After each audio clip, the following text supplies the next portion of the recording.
Hey guys, it's Mark from Hallmark Pool Supplies. Is your pool losing water?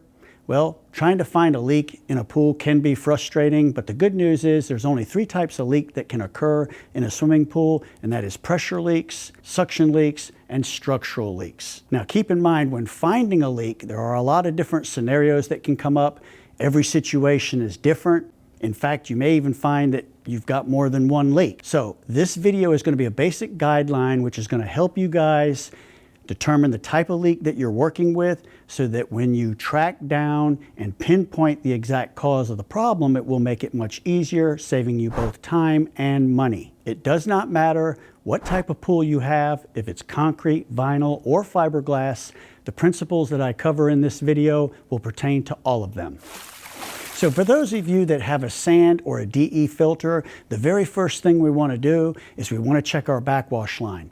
If we're running the system in the filter position and we've got water going out the backwash or the waste line, that is definitely a leak. It's actually considered a pressure leak, and we want to confirm that. So let's make sure we're not losing water out of the backwash line, because it is one of the more common leaks. And so if we check that and we're not leaking out of the backwash, then we're good.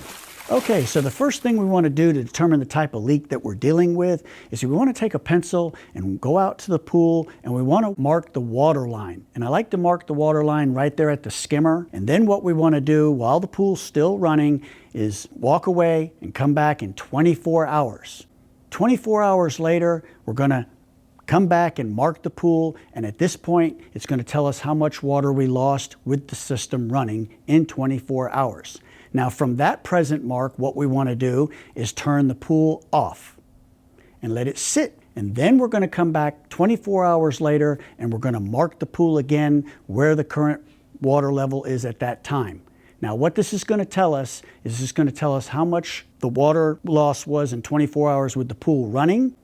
And it's also going to tell us how much water loss we had with the pool off. Now we can compare these two marks. And there's only going to be 3 outcomes to this situation. We are either going to have a pool that lost more water when it was running and less water when it was off, and if so, that is a pressure leak. If we have a pool that leaked more when the system was off, less when the system was on, that's a suction leak. And if we have a situation where the pool leaked the same amount regardless if it was on or off, that's a structural leak. And we're going to be talking about all 3 of those. Okay, so let's talk about pressure leaks. Now, a pressure leak would be referring to a return line, because a return line is under pressure. And a pressure leak will leak if a pool is on or off. It just leaks more when it's on. Why? Because it's under pressure. Now, some pools have slides, deck jets, water features. Those are also pressure lines. But what we want to do if we have a pressure leak or suspect a pressure leak is we want to turn off the swimming pool. We want to go to your return inlets that have your eyeball fitting. And what we want to do is we want to unscrew the jetted eyeball fitting. And then what we want to do is get a threaded O-ring plug like this. And we want to plug our return line. Now some pools have more than one return, and if you do, we want to plug all of them because all of the return lines are tied together. And once we've got the return lines plugged, and keep in mind the pool is off, we are going to re-mark the pool at the current water level, and we're going to walk away and come back in 24 hours. If we come back in 24 hours and the pool is holding, we've just discovered that we may have a break in the return line, and now you can contact a pool professional where they can come out and isolate the leak and repair it for you. This way they can get right to the source, and they're not making multiple trips, spending hours or days at your house trying to repair a leak, because you've already done the homework, and this will save you time and money. For those of you that think you have a pressure leak or know that you have a pressure leak, I do have a video that I made pertaining to just pressure leaks only, where I do go into a lot more detail covering pressure leaks, and it is a good video to watch, and I will post a link for that video down below if you guys want to check it out.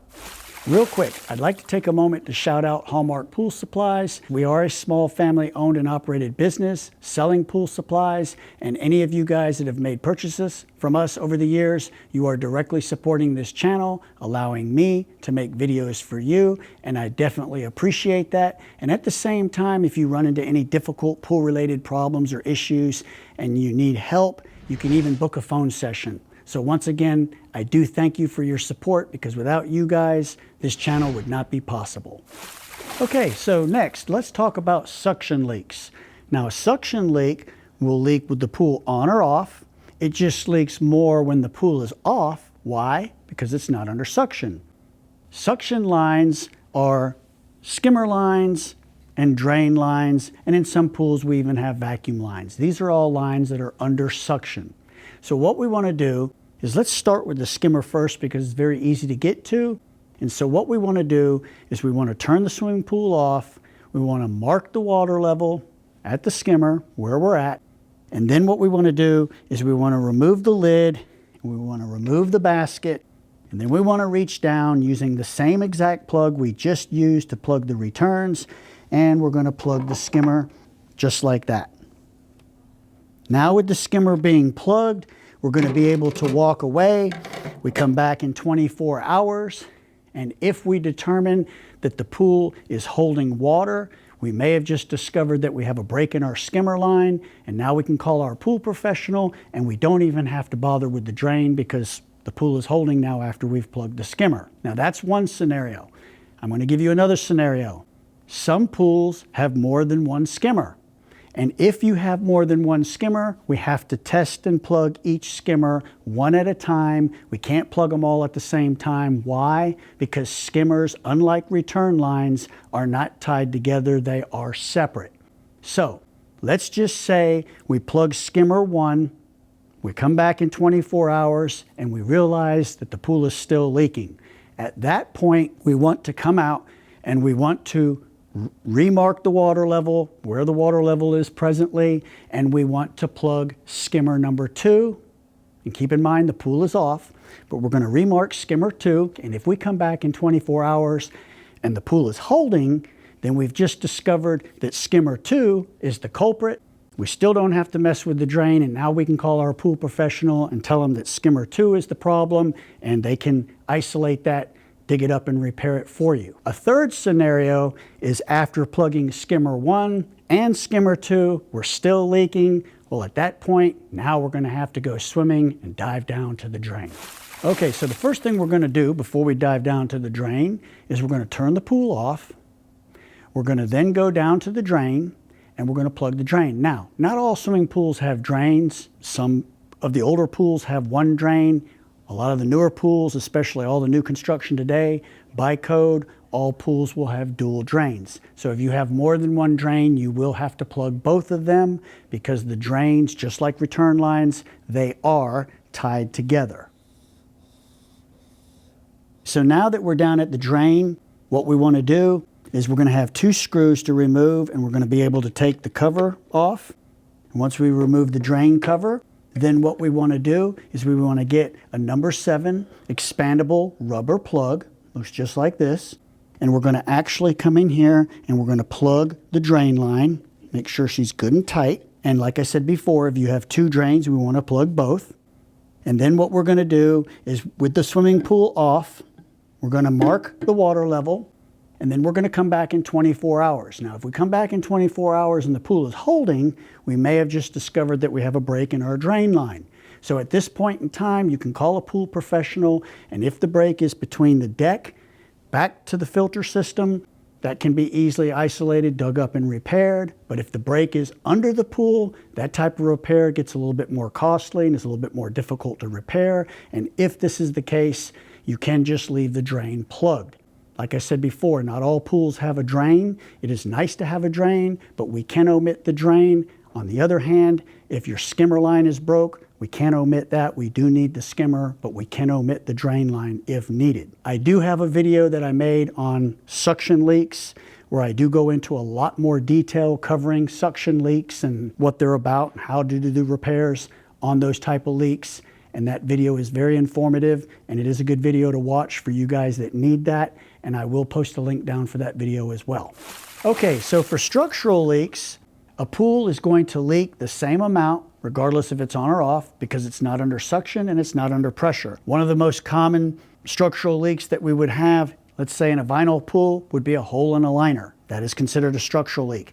If we have a concrete or a fiberglass pool and there's a crack in the surface of these pools, that can also be considered a structural leak. If we have a crack in the step pertaining to a vinyl liner pool, not very common, but if it happens, that is also considered a structural leak. Then we have gaskets that are around lights, steps, the skimmer, the drain.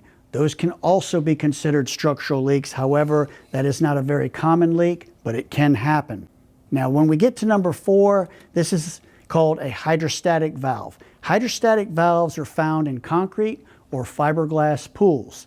They are not in every concrete or fiberglass pools. They're just in these pools that have been built in high water tables.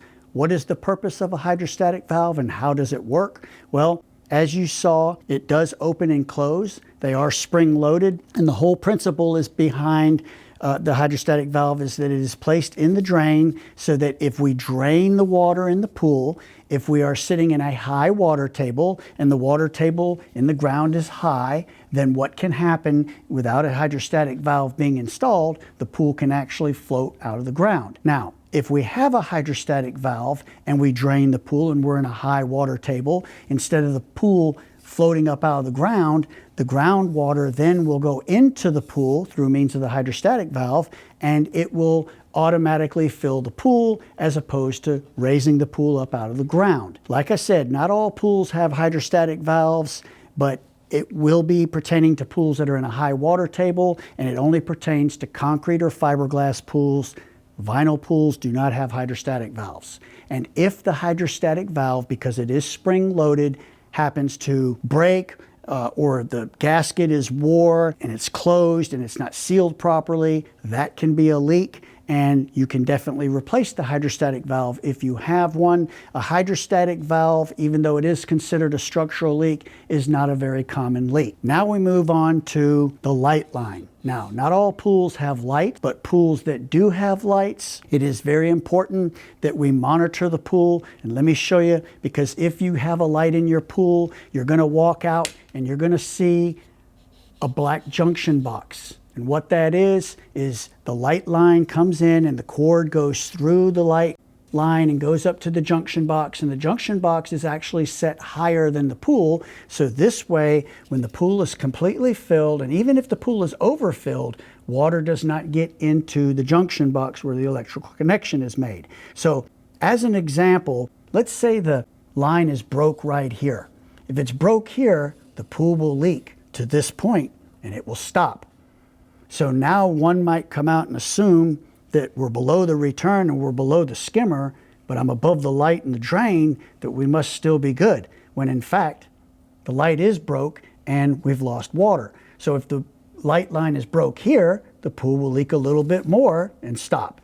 Here, we're still above the light. What we want to do, if we do have a light that's leaking and a light line breaking and having a leak, is pretty common. And so when we build pools, we always seal the lights. So this way, on any pool that we build, if there is a problem, we can omit the light line as being an issue because we've already plugged and sealed the light. So in the industry, manufacturers have come up with what's called a cord stopper. Now, a cord stopper is a rubber plug. It is split so that it can actually go around the cord. And this way we can slide it, and then we can actually plug the cord stopper in right here where it goes in. So now it doesn't matter if this light line is broke, we have sealed it right here, preventing water loss in the pool. So cord stoppers aren't that expensive. They do make underwater putties. They're a Band-Aid. They don't fix it permanently. The cord stopper is much better. They also have underwater caulks and sealants that will seal the light line, but it has to be dry, so we have to actually lower the water below the light to make that repair. And a lot of people today would rather just put a cord stopper in. It's just much easier and it works very well and it's very cheap. But this way we can plug it and then we don't have to worry about it. So just because the water level stops at a certain point, there are people that just let their pool leak and just stop until it stops leaking, and they just assume now, hey, like in this example, my drain is good, when in fact, if the drain line is broken here, the water level will leak to that point and stop. We're obviously below everything else, but the drain is the culprit. If the drain is broke here, it's going to leak a little bit further. So all this goes to show that the water level can be misleading. We have to do these tests. It is a process of elimination, and in some cases, we find a leak and fix it, and we find out that the pool is still leaking. Like I said before, you can have more than one leak. So when we're dealing with a leak, there's a lot of different scenarios and situations that can come up, but we just have to take the process one test at a time, and eventually we will find the leak and get it fixed. And like I said, for those of you that need help, and it doesn't have to be pertaining to just a leak, but if you do have a problem with your pool and you want to have some consultation, book a phone session. Be glad to help. So if you guys want a little bit more information on structural leaks, I do have a video that pertains to just structural leaks only, where I do go into a lot more detail, showing a lot of the specifics that we did briefly talk about in that video, and it's definitely a good video to watch. If you guys think or know you have a structural leak, definitely check out that video, and I'll post the link for that down below. So I hope you guys found this video to be informative. If so, hit that like and subscribe button for future content. Definitely check us out on Hallmark Pool Supplies for all your pool needs. I want to thank all my subscribers. As always, I appreciate everybody watching. My name is Mark, and I'll see you guys on the next video.